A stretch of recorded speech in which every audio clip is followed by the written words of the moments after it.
Good morning, students. Welcome to English class.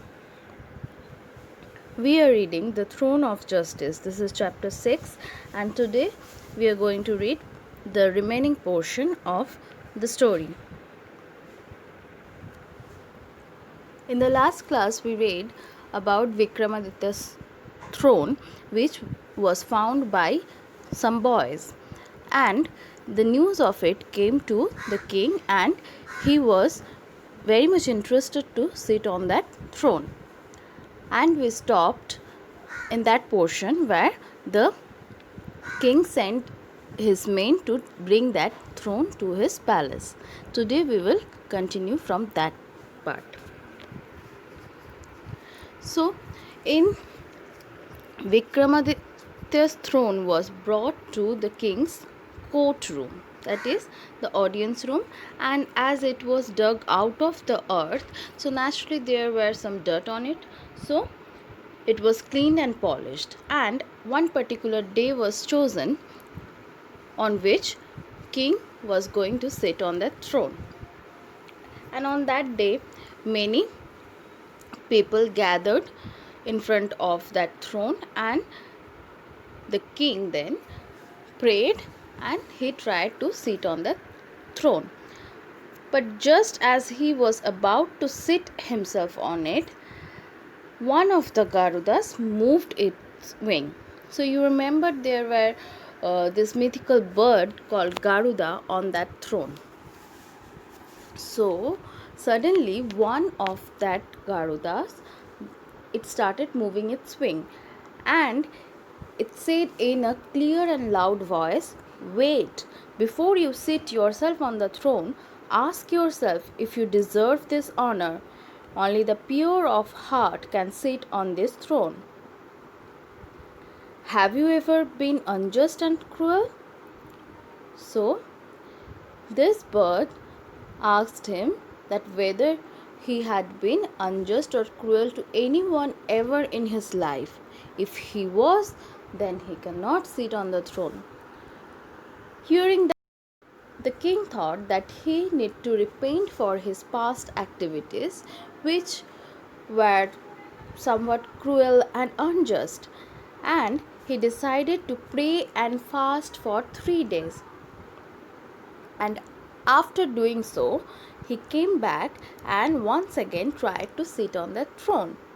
But again, that same thing happened. One of the Garudas started saying that you cannot sit on this throne. You cannot sit on that throne because you have been unjust and cruel in your life. Now, this was not twice. This thing happened 23 times.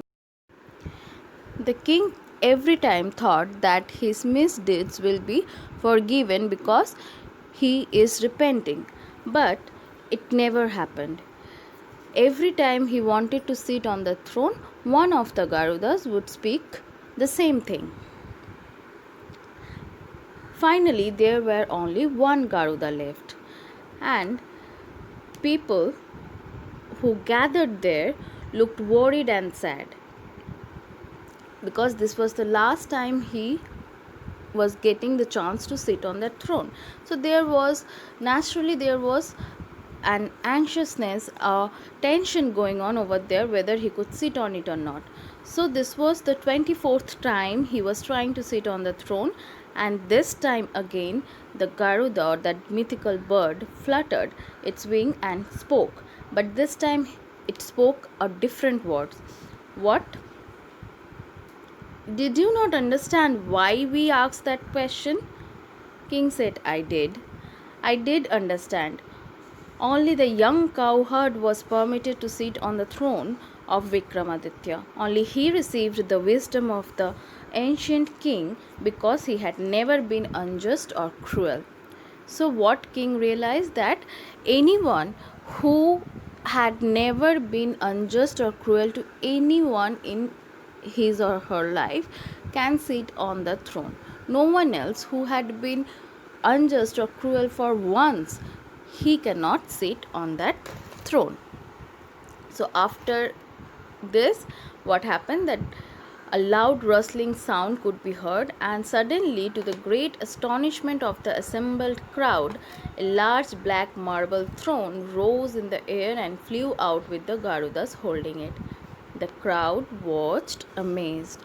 So, what these 24 Garudas were there, 24 birds were there, they took that throne into the sky because it did not belong there, because the king could not sit on that throne.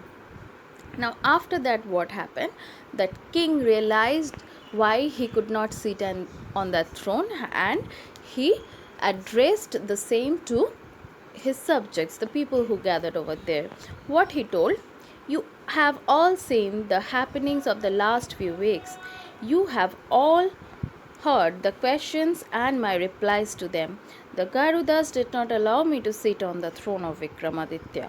I was not worthy to do so because of my faults, but I learned something from the Garudas, something that has changed my life. So, he narrated the whole event, that he tried to sit on that throne, but it was Garudas who did not allow him to sit on it.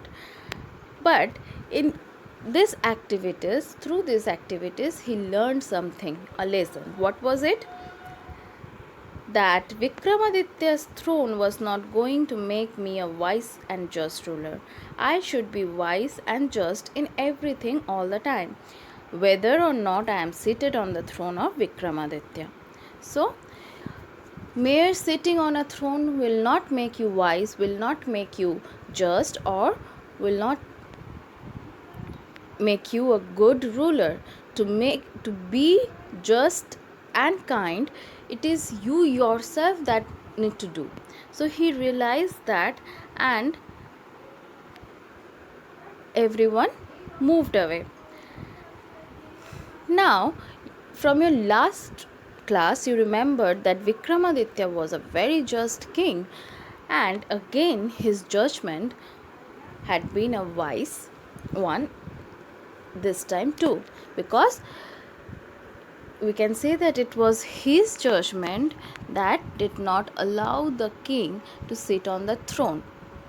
So with this, we end this chapter. If you have any queries, you can mail me in the given mail ID. And now you are going to read the text again completely, and then you will learn all the possible spellings and meanings from this chapter. Thank you.